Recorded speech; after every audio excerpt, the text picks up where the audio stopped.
Hey guys, how's it going? My name is Thamria. Welcome everybody to FFXIV. In today's video, I'd like to talk about Bard, the state the Bard is in, and my thoughts on Bard at level 70 in Stormblood. For the most part, I was a little bit worried, but I gotta say, if you've been worried as well after being used to playing a bow mage for so long in Heavensward, then you will have an absolute blast in Stormblood. Oh my god, Bard is back, baby! Oh my lord, it is actually really good. Some of the changes that have come with Bard, some of the notable changes that you will have to know about that are pretty important for you are some of your actions have been changed, like Raging Strike.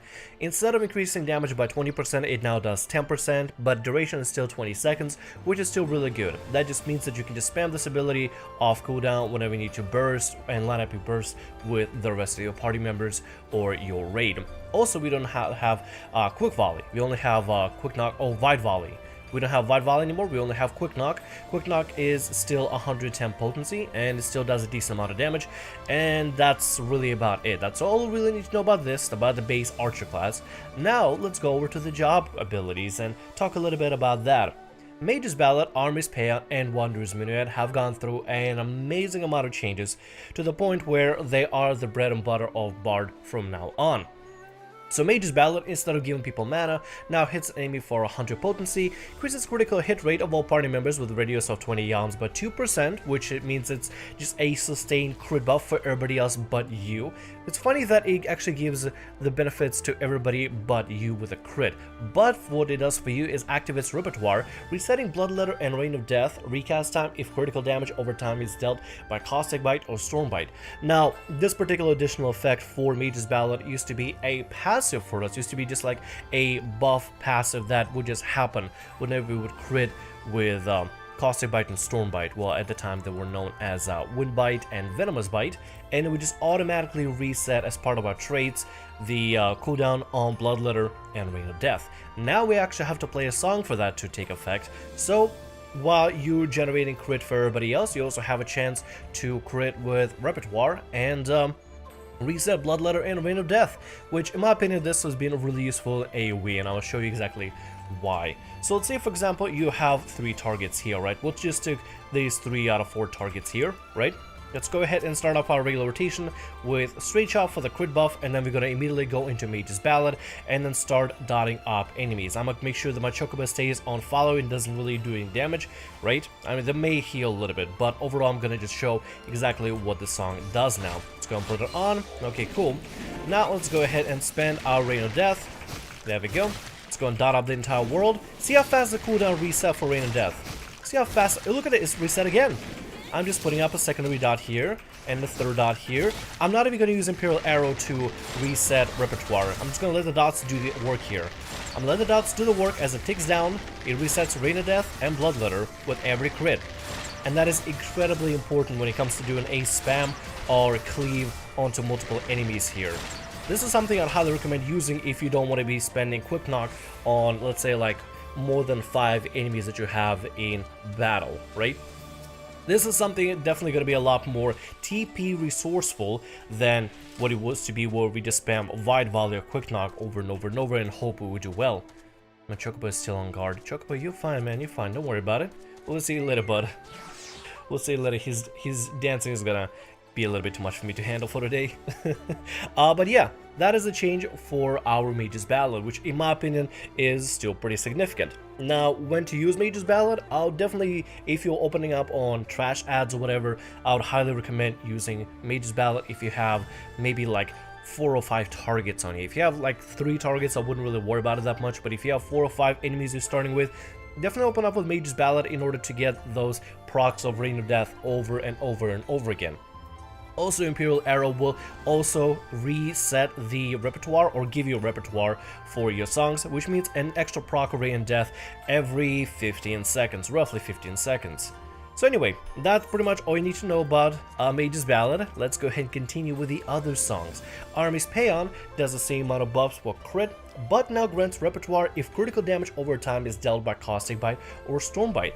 And the repertoire effect with Army's Payout this time around, each song utilizes repertoire a little bit differently, is reduces weapon skill cast time and recast time and spell cast time and recast time and auto attacks delay by 4%. pretty much an attack speed buff. Yeah, there we go, buff. There we go. We'll go with that. Let's go and put that on here. I'm gonna go ahead and use Imperial Air to start stacking that a little bit here. I'm gonna go ahead and dot up the other dummies here real quick. There we go. We're getting stacked up. Our global cooldown is getting reduced by a little bit, so we're able to attack a little bit faster, which is really good. And now we'll be able to attack really fast. Our overall global cooldown is going to be highly reduced here.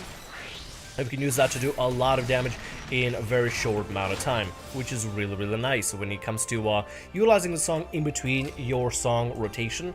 And that's about it. It's just that simple. It just adds extra DPS for us to put into the limited time that we have. As long as we have dots put up on every single target and everything, we should be all good to go. Now, another set of song changes that we have, not a major ones I'm talking about here for now, is Wanderer's Minuet. Same thing for the crit buff as always as with the other songs, but now allows execution of Pitch Perfect if critical damage over time is dealt by Caustic Bite or Storm Bite can be stacked up to 3 times. What does that mean? Well, it actually comes along and plays in part with this new ability that we get called Pitch Perfect, which delivers an attack with potency of 100 when repertoire stacks as 1, 240 when repertoire stacks as 2, and 420 when repertoire stacks as 3. Can only be executed when in Wanderer's Minuet is activated. This ability can only work with Wanderer's Minuet. It is a little bit unfortunate. I would hope that maybe we'll be able to use Pitch Perfect in other ways, but looks like it's only going to be used with Wanderer's Minuet. Hopefully that can change in the future, and maybe devs can figure out a way to incorporate it with Army's Paeon or Mage's Ballad or something like that. But to show you exactly what Wanderer's Minuet is going to do for you, go and put on the crit buff. Let's go and use Imperial Air to stack extra stack of Pitch Perfect on us. You can see we got 1 stack of Pitch Perfect right now, right? We got 1 stack of Pitch Perfect, so when we shoot it off, it's gonna deal 100 potency. If we have 2, this is 240 potency, and if you get 3, that's 420 potency. Let's go ahead and fire it off. 9k crit, very nice. And granted, my gear is not exactly the best here, and we got even another reset. Let's go launch off 11k crit. Look at that. Look at that. That is probably going to be one of the strongest damage dealing abilities we'll have as a bard. So this is why Wanderer's Minuet is now really good. Why all 3 songs are now really good. Now, let's go through and talk about other changes that we got here going on. Full Requiem increases damage taken by nearby enemies by 3% flat. Like, this used to benefit only black mages and healers and summoners, but now it can benefit anybody, including yourself. This is a great ability to use when you go into a major offensive phase, a major burst phase with your raid, correct? Like when you have Battle Litany on, you see Bahamut come out, you know you gotta play for Requiem to really maximize the damage. The only major change with Full Requiem that I want to note is that it drains mana like crazy. It's gonna drain mana like crazy since I'm not really, regenerating any mana or don't have to really worry about using mana. This is the only thing you will ever use your mana on, but your mana drains insanely fast. So you maybe have like a 10-second upkeep on this ability. You can, however, regenerate mana with a cross-roll ability Refresh, but highly recommend using that for your healers or for any casters that really need mana, like summoners and red mages. But that's about it. Aside from that, overall, Full Requiem is now beneficial to everybody, which, in my personal opinion, the change to these 4 songs alone is incredible. It's already a reason why you should take a bard with you, because see, all 3 songs, as long as you keep them in rotation, let's go ahead and practice here, right? Let's go and practice keeping in rotation. For Requiem, as long as you have the song playing at all times, you'll always provide a crit buff for the rest of your party. So while you already get special benefits from the song alone, the rest of your party members get major benefits for you upkeeping the songs at all times. And you have a little timer here that shows how long it's going to take until the song fully plays out. You just kind of do your regular rotation, regular DPS that you usually would do, and keep watching the timer for the song. And whenever it reaches right about to 1, right? Boop, switch over to the other song, and you maintain the crit buff for the rest of the party, which is really awesome, because that's just a straight flat crit buff for the entire raid or the entire encounter. It is extremely beneficial and can honestly make or break some of the fights. Just a flat crit increase for some of the classes can be a huge boost. And when you stack up, Battle Litany from Dragoons, or you have Bahamut come out, and whatever Bahamut, Akmorn, or whatever buff that Bahamut provides, I know they provide some sort of a buff there to the rest of the party. Everybody is overall doing a lot of damage, and if you consider maybe like a red mage in your comp or something, I don't know, just whenever you have all the party members synergizing together to provide maximum amount of damage, it's really good. The only thing you gotta know is that this does not give you a flat crit buff, so your crit pretty much stays the same.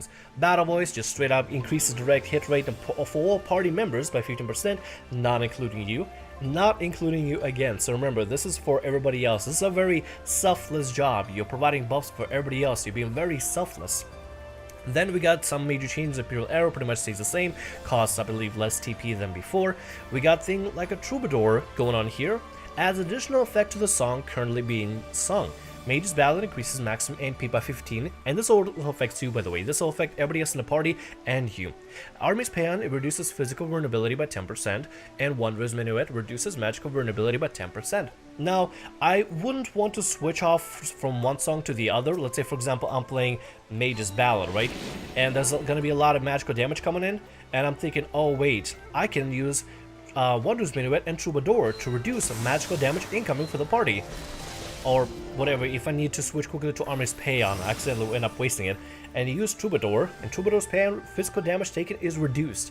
Well, I wouldn't want to switch off from song mid-play of the song, right? Because at that point, you have a really long global cooldown reset for your songs, and that means less of a time to upkeep on your current songs. What I would do is just let your current song play out, and swap over to the next song that is very beneficial for a particular encounter, maybe like Mage's Ballad. If you know healers need to, you're gonna be taking lots of damage. If you can, however, switch to Wanderer's Minuet and Army's Paean, try to use it wisely, or at least try to wait until it's the end of a song before a phase switch in order to use the songs. For example, if you've done the Susanna fight where he drops the sword, right? Before he drops the sword, he's going to do lots of magical damage. And let's say, for example, I am playing out the last moments on my Wanderer's Minuet, and right at the end, I play Troubadour. Everybody else, including myself, will still retain the magical damage or magical resistance increase, so that we take less damage from magical attacks whenever there's a phase change, while I can go on to play other songs. So that's something you got to be keeping up with, and timing Troubadour playtime perfectly instead of swapping songs mid-play. That's probably not the best thing to do, personally, in my personal opinion. And I really like this change. It really does add a challenge to Bard. I actually really do like this whole focus around the songs that we got going on personally.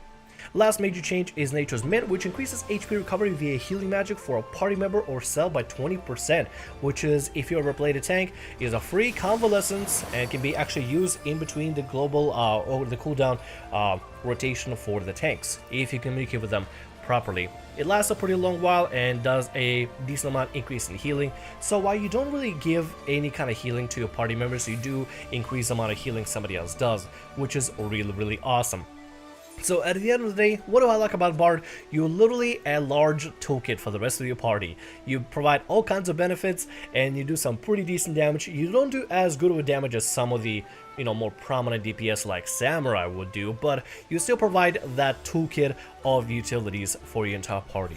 Another thing to note is that in cross-roll abilities that you can grab things like Refresh, which gradually restores own MP and MP of all nearby party members, which is really important. That's your mana song. You got Tactician, which is your TP song. Highly recommend grabbing those for the entire toolkit that you're going to be providing. You can grab a Silence, you can grab a Stun if you really want to, but the one thing I would recommend is Second Wind for self-heals and personal accountability, Invigorate for personal accountability and making sure that your TP is all good, and Palisade, which reduces physical damage taken by a party member by 20%.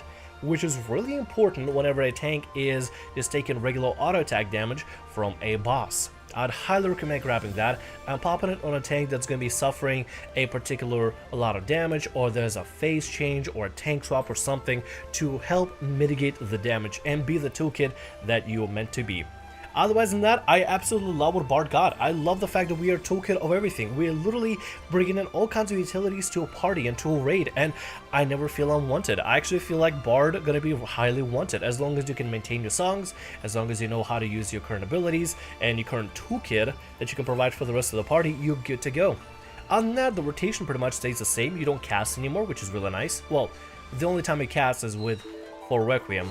but that's the only time, and at that point that's for a bard to decide when is the best time to take time away from doing damage to do a quick cast. And yes, that's going to be a slight DPS loss, but hey, it's going to be a necessary DPS loss because it will add damage to you and to everybody else in the party, and that's going to be really nice and awesome and fun to work with. Bard overall just feels very playful, and I love what they got going on here, and personally I would highly recommend for y'all to check it out and give it a go. Try it out in PvP, try it out in House of the Dead, give it a try, see what see if you like it. And while you may not have all the levels 62, 64, 66, and 68, and 70 abilities, all the Stormblood abilities, you will still have a major toolkit to play with, like your songs and Pitch Perfect, which is absolutely wonderful. I love what Bard got going on for now, and as much as I've heard about Bard kind of losing some of the damage and actually being kind of on the lower end of the damage, that's not really a old news. I always knew the Bard would never gonna be, the highest damage. I don't play the class for the damage, I play the class because it's fun, and I love the fact that I can provide assistance and support for my raid members. I love that, I actually really do. This is why I absolutely love this class. It's absolutely amazing. Nevertheless, y'all, I want to thank you so much for watching the video. I hope you enjoyed it. I hope this tells you a little bit about my thoughts on Bard and what state Bard is in right now and why I like Bard so much. Nevertheless, I thank you so much for watching. I hope you enjoyed. My name is Stormblood. Like, subscribe, and as always, have a great day, and I'll see you all in the next video or whatever I make. See ya!